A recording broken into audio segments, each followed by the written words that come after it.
but she did catch it though and go, oh nope, like I'm just gonna ride this out and deal with the sickness of it all, the withdrawal from the opiate that she was taking, and she did, and I'm proud of her, and she was just like, and I heard alcohol was worse, and I was like, yeah, it's a thing, but that's legal, but God, please don't let your kids be around candy or fruity flavored vaping. Because that's going to do you'd rather be safe than sorry. So now, if you're vaping tobacco flavored, that's fine. That's good. Just not any stuff that tastes good. I got into this dude from harm reduction. I'm like, dude, you're from harm reduction. He's like, yeah, but that's different. And he's a smoker. And then he's like, yeah, real manly of you to, I want to go vape on my strawberry shortcake. I was like, Derek, first of all, I'm not going to be bullied by you. Because I like delicious stuff, I don't vape. I don't know a lot about the industry, but I just love the fact that there are these hardcore vape hardos that'll just get super aggressive about it. But I do agree that it's fucking completely ridiculous that you're banning a flavor of an electronic cigarette. And how are they going to know? The whole thing is just stupid in my opinion by so many. So they take strawberry banana and they call it Big Truck. What if the tobacco stuff smells good to the kids? Right. What? What if you don't call it vape juice? What if you call it oil? Dude, there's so many different ways around it. I think we're onto it. We're onto something here. Dude, and then I can make it I can make it here, and I could sell it to the kids at school if I wanted to. We should look into this. And we can make hundreds of dollars.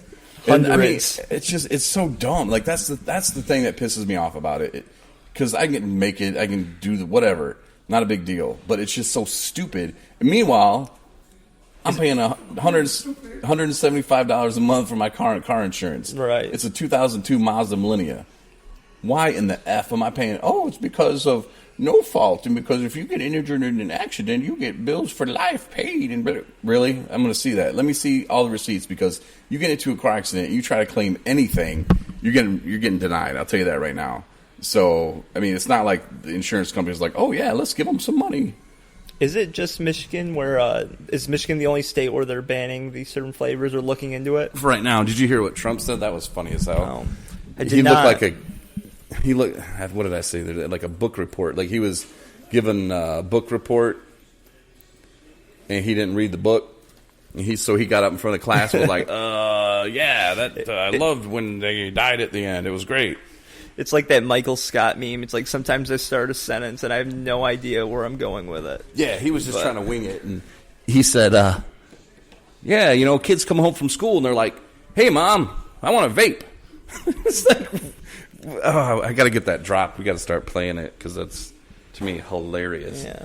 If this law does pass, Ohio is only 4 hours and 45 minutes, 5-hour drive from here. Could drive down there and buy up all those fruity flavors and sell them up in Michigan to high school kids for a profit. We can just make it. We can just make it here ourselves, man. I don't think there's a ban on that. No. That's the thing. It's so stupid. I don't know. The DEA might start raiding homes for it. No, because it's approved by the FDA. And that's what that Derek guy from Harm Reduction said, too. He was like, there's an FDA in place for a reason. Yeah, I know. They're the ones who approved it. Safe. And here's my thing, too. My doctor told me that I needed to quit smoking, so I did. And I started vaping. I started out with 18 milligrams of nicotine. That's a lot of nicotine. I know. And then I smoked a lot. So then I dropped that down to 9, then to 6. Now I do 3 or 1.5. So I'm taking the nicotine level down. So to me, I'm accomplishing my goal. I'm not there yet, but I'm a lot better than what I used to be. So to me, that is harm reduction because cigarettes are poison. Definitely. I definitely agree that,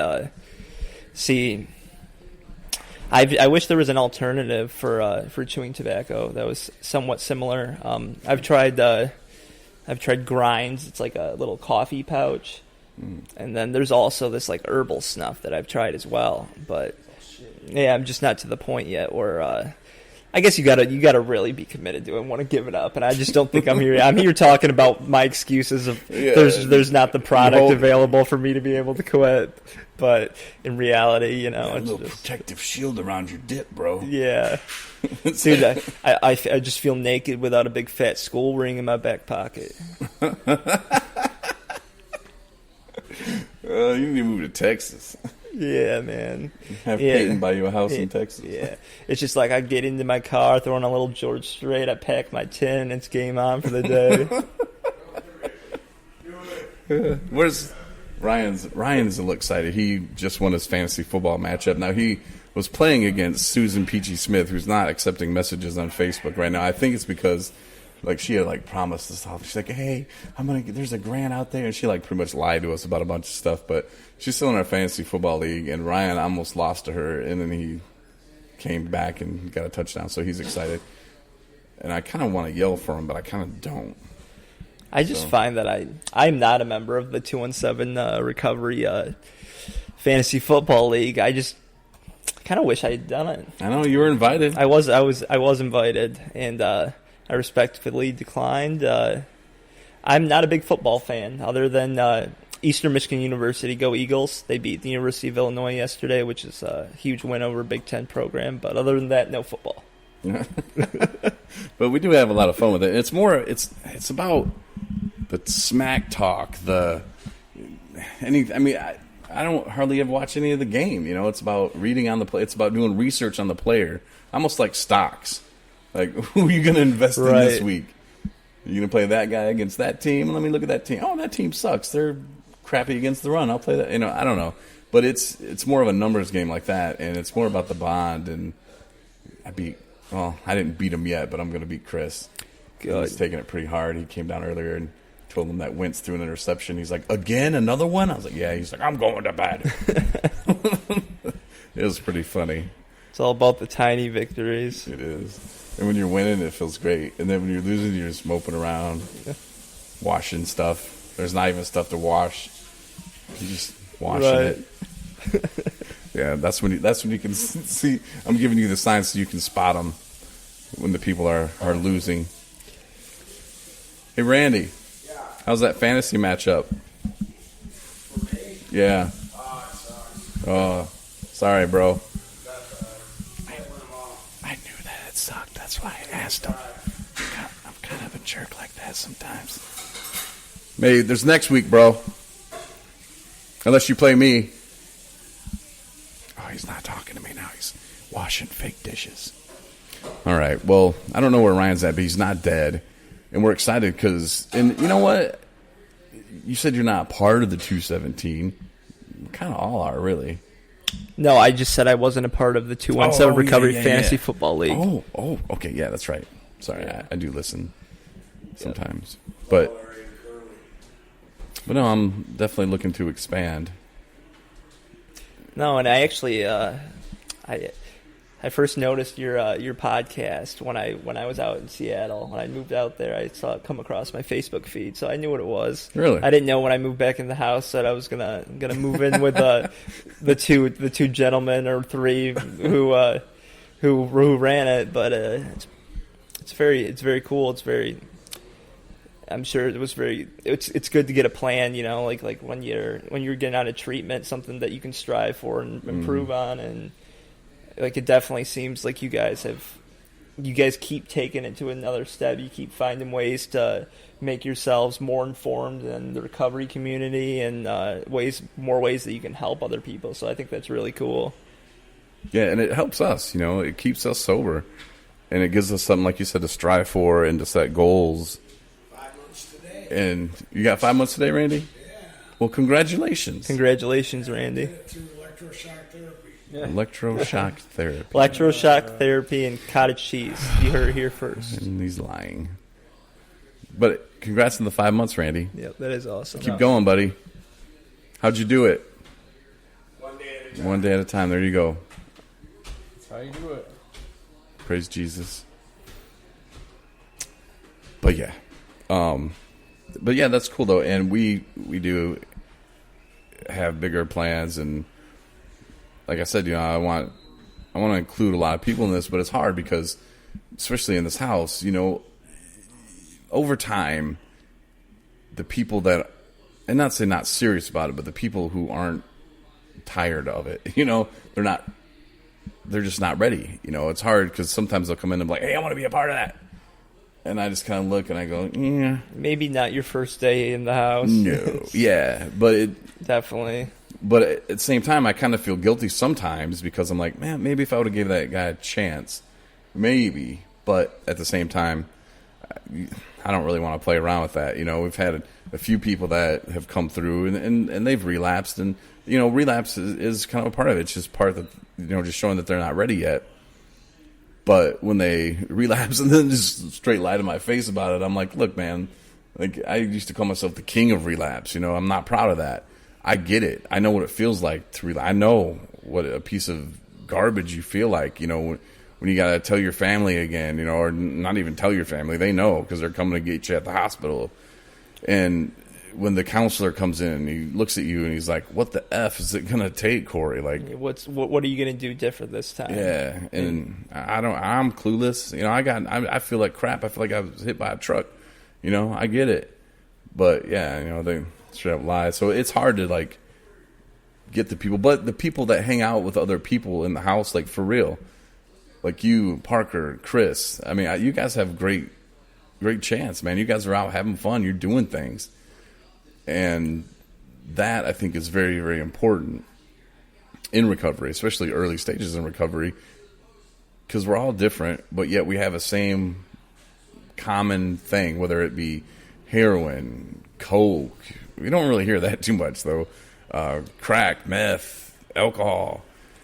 You don't hear coke too much because we're in northern Michigan, and you got to have quite a bit of money to support a coke habit. So, but no, I mean, to me, the substance is irrelevant. We've all done a number on our dopamine reward systems. We all got to find a way to have fun and find out that we can live a life without those substances that we were leaning on for so long. And it definitely makes it a lot easier, being around people that not only are fighting the same battle you are, but people that you could actually, like sit down and talk, and you guys would be friends regardless of. I think, like, I might not have met you just because you're a little bit out of my age group, and I don't know if our paths would have crossed. Right, but, doubt it. But I would say me and Parker might have been friends, potentially. And, I mean, even if we didn't, our paths crossed here, and it's cool. And if, like one of your friends in the house, you don't want to see bad things happen to them, and, who knows exactly what they're going through. So, but it is what it is, and you're not going to judge somebody who relapses, but that's where I was saying, like, if somebody relapses and then comes back and like, oh, well, they were cooking with wine, that's why I smelled like liquor. What?